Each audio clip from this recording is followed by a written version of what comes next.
سامعین گرامی، میں آپ کو ایک مزیدار بات بتاتا ہوں۔ مسئلہ یہ ہے کہ تاریخ حرب و ضرب سے وہ سارا طور طریقہ اور طرز ملا دی گئی اہل بیت کی جو عربستان والوں میں رائج تھی، حالانکہ ایسا نہیں تھا۔ انشاءاللہ میرے مولا آپ تمام کی آنکھوں کو میرے مولا کا ظہور دیکھنا نصیب فرمائیں۔ آپ یہ چیز باخدا دیکھیے گا۔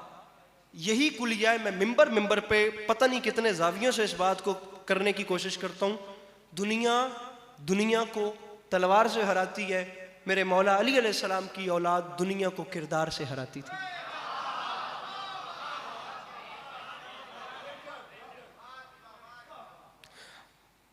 آپ سنتے نہیں آ رہے؟ زخم کھا کر بھی جو قاتل کو پلائے شربت، زیب دیتا ہے اسے ساقی کوثر ہونا۔ دنیا تلوار بزدل لوگ سب سے پہلے تلوار اٹھاتے ہیں۔ سامعین کرام، گالی وہ بندہ دیتا ہے جس کے پاس اور بات کرنے کے لیے کوئی لفظ نہ ہو۔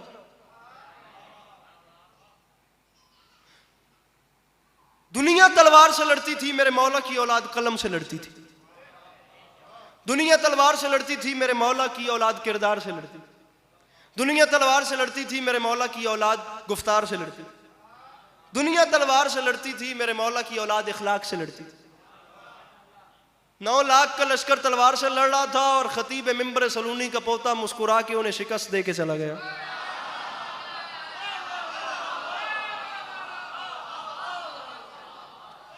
اب یہاں سے بات دوسری طرف چلی جائے گی اور مجھے وہاں جانا نہیں ہے، لیکن مجھے انہوں نے پرزور کہا ہے کہ مولا علی علیہ السلام کے فضائل بھی بیان کرنے ہیں۔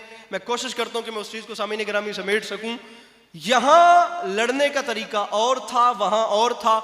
شہید محسن نقوی، شہید اللہ مقامہ نور اللہ مرکزہ، ان کے فرزندن جناب عقیل محسن نقوی صاحب کراچی میں میرے خیال سے شاید کم آتے ہیں یا بہت زیادہ، مجھے ان کا نہیں پتا۔ پنجاب میں ایک بڑی معتبر شخصیت ہیں۔ 2 مصرے میں آپ کو ان کے سنا رہا ہوں، اور خدا کی قسم انتہا کر گئے یہ صلح امام حسن کو لے کر۔ فرما گئے تھے قلم کا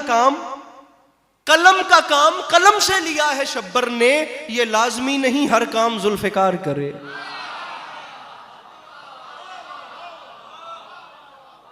اچھا، اب یہ چیز بھی آگے جنت البقیع سے مل گئی۔ میرے امام حسن علیہ السلام کی بھی قبر وہاں پہ ہے، میرے امام زین العابدین علیہ السلام کی بھی قبر۔ ایک پوری فہرست ہے کہ وہاں پر کون کون سی شخصیت دفن ہے اور کیوں گرایا گیا، یہاں پہ دشمنی کیا تھی۔ اور صرف قبریں نہیں گرائی گئیں بلکہ ہر وہ عمارت مسمار کی گئی جو ان ہستیوں سے منسوب تھی۔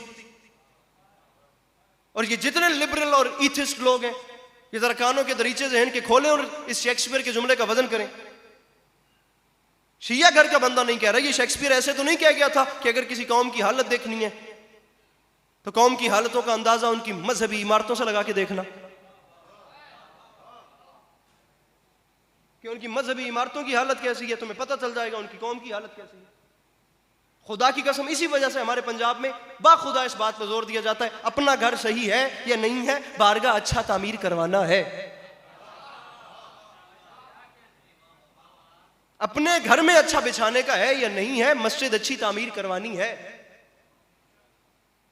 سامعین گرامی، یہ صلح امام حسن باخدا، بلکہ یہاں پر بھی خدا کی قسم میں پچھلے سال بھی آیا تھا 15 رمضان المبارک کے جشن میں، اور یہ بات پتہ نہیں ہو سکی یا نہ ہو سکی، تعصب کی انتہا پھیلا دی گئی کہ بادشاہ امن تھے تو کیا لڑنا نہیں جانتے تھے؟ دکھ ہوتا ہے خدا کی قسم زمانے کے اس تعصب پہ۔ اس بادشاہ کے بارے میں زمانہ قیاس آرائی کرتا ہے کہ انہیں لڑنا نہیں آتا تھا جس بادشاہ سے عباس علمدار نے لڑنے کے ہنر سیکھے ہیں۔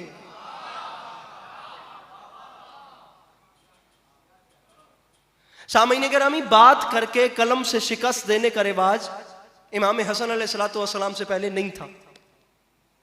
اور آپ رکھیے علماء کے سروں پہ قرآن، پوری تاریخ کربلا کھنگال کے دیکھیے گا، جو شہید میدان میں گیا اس نے رجز میں ہی بات تمام کی ہے، تلوار چلانے کی نوبت ہی نہیں ہے۔ ویسے تو ان کا کلچر تھا، وہ عربستان والے تلوار چلانے سے پہلے جا کے رجز بیان کرتے تھے، جس میں اپنا انٹروڈکشن بھی ہوتا تھا اور دشمن بھی پریشرائز ہو جاتا تھا۔ اس میں بتانا پڑتا تھا میں کون ہوں، میرا باپ کون ہے، میرا دادا کون ہے، تاکہ دشمن پریشرائز ہو جائے کہ یہ اب آ کون رہا ہے۔ مولا علی علیہ السلام کی اولاد اسی بات میں ہی جنگ جیت جاتی تھی۔ بلکہ آپ مولا علی علیہ السلام میرے آقا کی اولاد پہ بات کریں تو کیا کریں؟ آبس شاکری امام حسین علیہ السلام کے ایک صحابی ہیں، کربلا کے شہیدوں میں سے ایک شہید ہیں جن کا نام ہے آبس شاکری، قبیلے کے سردار، اور اتنے بڑے پہلوان، اتنے بڑے رئیس، اتنے بڑے نواب، اتنے بڑے جنگجو کہ جب کوئی عام جونیئر جنگجو میدان جنگ میں جاتا تھا تو اپنی تلوار پر آبس شاکری کا نام کندہ کرواتا تھا تاکہ اسے میدان حرب و ضرب میں فتح نصیب ہو۔ وہ آبس شاکری 2 محرم مولا حسین علیہ السلام کو ملے اور 10 محرم میرے مولا سے اجازت لے کر میدان جنگ میں گئے۔ اب میدان جنگ میں گئے، 9 لاکھ کے لشکر کے سامنے خود گھوڑے پہ ہیں اور رئیس آدمی تھے، اپنا غلام ساتھ پیدل چل رہے اور چلتے چلتے غلام قریب آ گیا۔ اب غلام سے جہاں رجز بیان کرنے کا موقع آیا وہاں خود خاموش رہے۔ آپ سے میں کہہ رہا تھا کہ علی کے بچے جنگ جیت لیتے تھے، لیکن وہاں جانا بہت دور کی بات ہے، پہلے ان کے ہاں نوکروں کا معیار دیکھیں کہ نوکر کس منزلت پہ فائز ہیں۔ خود خاموش رہے اور اپنے غلام سے کہتے ہیں آگے بڑھ 2 قدم، میرے گھوڑے سے آگے کھڑا ہو اور میرا تعارف کرا۔ وہ غلام آگے بڑھا، اس نے کہا کوفیوں، شامیوں۔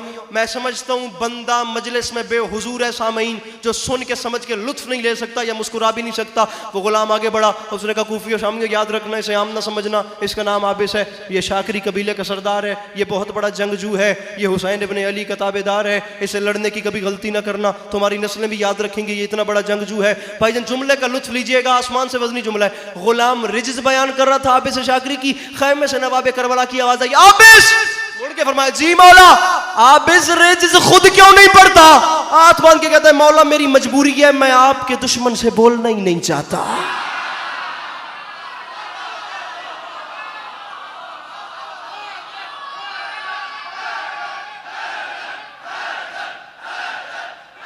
سبحان اللہ، سبحان اللہ، مل کے نہ رہے حیدری، اگر تکلیف نہ سمجھیں تو مل کے نہ رہے حیدری، باواز بلند صلوات اللہ۔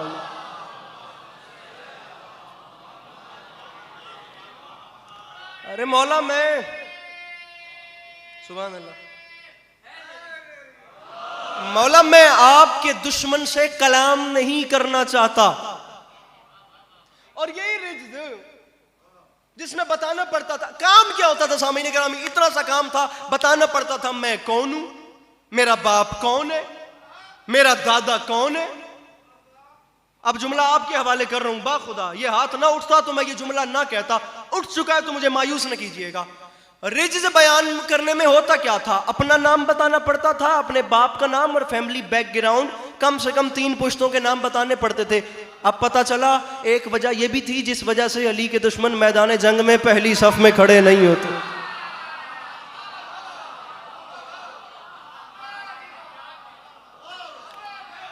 ارے سامعین گرامی، آپ بہت اوپر کی بات ہم کریں تو کیا، میں کبھی زندگی نے انشاءاللہ موقع دیا، میں جس شہید کا حملہ پڑھتا ہوں میدان کربلا میں، حملہ پڑھنے کی آج تک نوبت نہیں آئی، میں صرف بات کرتا ہوں اور خدا گواہ بات پہ بات تمام ہو جاتی ہے۔ یہ بات ہی ایسے کرتے تھے۔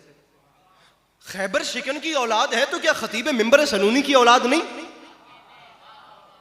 لڑتے اچھا ہیں تو بولتے اچھا نہیں۔ میں آپ کو 6 مصرع سناتا ہوں امام حسین علیہ السلام کی رجز کے، جو میرے مولا نے 9 لاکھ سے کلام کیا، اور بات تمام ہو جائے گی اگر میں سمجھا سکا۔ میرے مولا حسین فرماتے ہیں کوفیوں، شامیوں، تم حسین سے لڑنے آئے، جتنے ابتر ہو تم، جتنے اسفر ہو تم، کوئی کردار اتنا گھنونا نہیں۔ ایک پتھر کو کہتے ہو موتی ہے یہ، اور سونے کو کہتے ہو سونا نہیں۔ ارے ایسے فرعون پر تم نے 5 لائنوں کی چھٹی، 6 مصرے پہ مجھے ہر ہاتھ بلند چاہیے۔ ارے ایسے فرعون پر تم نے تکیہ کیا، پاس خود جس کے تکیہ بچھونا نہیں۔ علی گلال نے فرمایا اب میرے قہر سے جو بچا لے تمہیں، اس زمین پر کوئی ایسا کونا نہیں۔ وسیع بھائی مجھے قیمت لے کے دیجئے، اب میرے قہر سے، میرے بھائیو ہاتھ کھولو اور ہاتھ اٹھاؤ، اب میرے قہر سے جو بچا لے تمہیں، اس زمین پر کوئی ایسا کونا۔ ارے شامیوں شرم نہیں آتی؟ اور شہر ذلت کے بے حیثیت ساکنوں، مرتضیٰ کی عداوت میں بل کھائے ہو، میری نانی کے ٹکڑوں پہ پلتے رہے، آج مجھ سے ہی لڑنے چلے آ۔ گونجتی ہے صدا منتظر، رخ سے پردہ ہٹا منتظر،